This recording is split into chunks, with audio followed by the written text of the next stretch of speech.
ఇక counting centre లోపల తాజా పరిస్థితిని మా ప్రతినిధి రంజిత్ యూసుఫ్గూడ నుంచి లైవ్ లో అందించేందుకు సిద్ధంగా ఉన్నారు.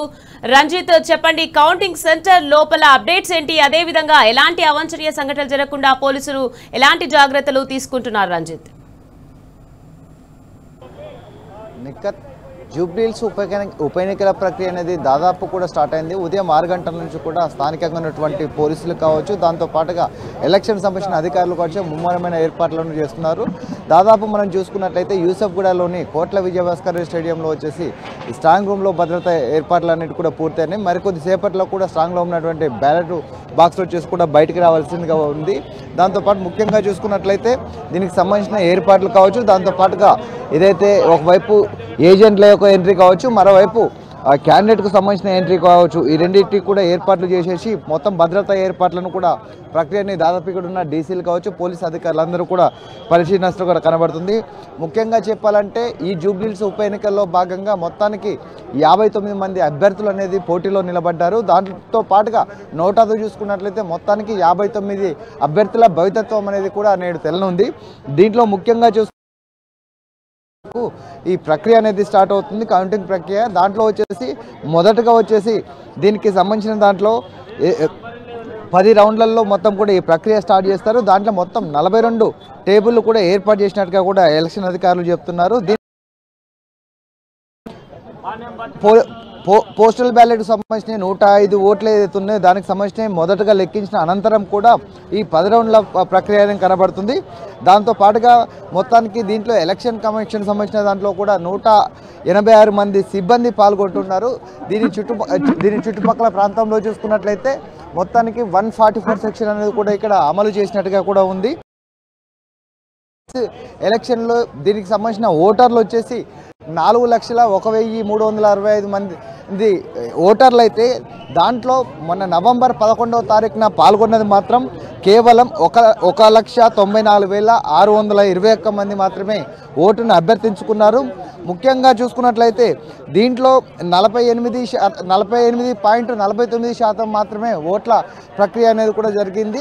గతంలో చూసుకున్నట్టే 0.91 పోలింగ్ శాతం కూడా నమోదైనట్టుగా కూడా ఎలక్షన్ అధికారులు చేశారు.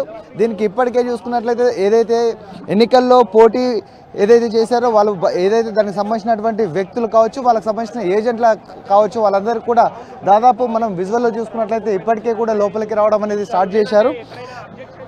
దీంట్లో గతంలో చూసుకున్నట్లయితే గతం కంటే ఇప్పటికీ 0.91 అనే పర్సెంటేజ్ అనేది పెరిగింది తప్పితే ఇంకా దీనికి సంబంధించిన ప్రక్రియ ఏదైతే ఉందో ఆ ప్రక్రియకు సంబంధించిన ఏర్పాట్లను కూడా 8 గంటల తర్వాత కూడా 8 గంటలకు మొదలు పెట్టేటట్టు కూడా అన్ని ఏర్పాట్లను అయితే సంబంధించిన ఎలక్షన్ పోలీస్ విభాగం కూడా 3 అంచెల భద్రతా ఏర్పాట్లను కూడా చేసినట్టుగా కూడా ఇక్కడ తెలుస్తుంది.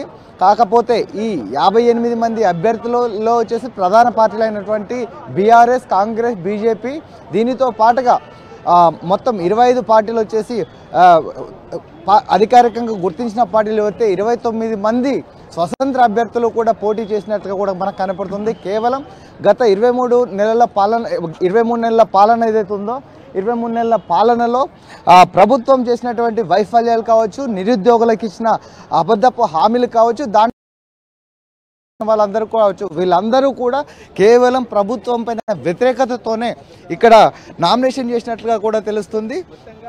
దీనికి సంబంధించిన దాంట్లో ఇప్పటికే గత ప్రభుత్వంలో ఉన్న ఏదైతే వైఫల్యం ఉన్నదో వైఫల్యాలు కావచ్చు, అన్ని సరైన అంటే ఏదైతే హామీలు ఇచ్చేసి అబద్ధ హామీలు ఇచ్చినటువంటి సంక్షేమ పథకాలు నెరవేర్చకపోవడంతో కూడా దాదాపు ఒకవైపు సంక్షేమ పథకాలు అందుకొని లబ్ధిదారులు కావచ్చు, దాంతోపాటు వృద్ధులు కావచ్చు, యువత కావచ్చు, వీళ్ళందరి యొక్క సీక్రెట్ ఓట్ బ్యాంక్ అనేది కూడా ప్రధానంగా అనేది ఇక్కడ చర్చనీయాంశమైంది. ఏది ఏమైనప్పటికీ కూడా మరి కాసేపట్లో అంటే మధ్యాహ్నానికి కూడా తుది ఫలితం అనేది కూడా ఏర్పడే ప్రక్రియ ఉంది.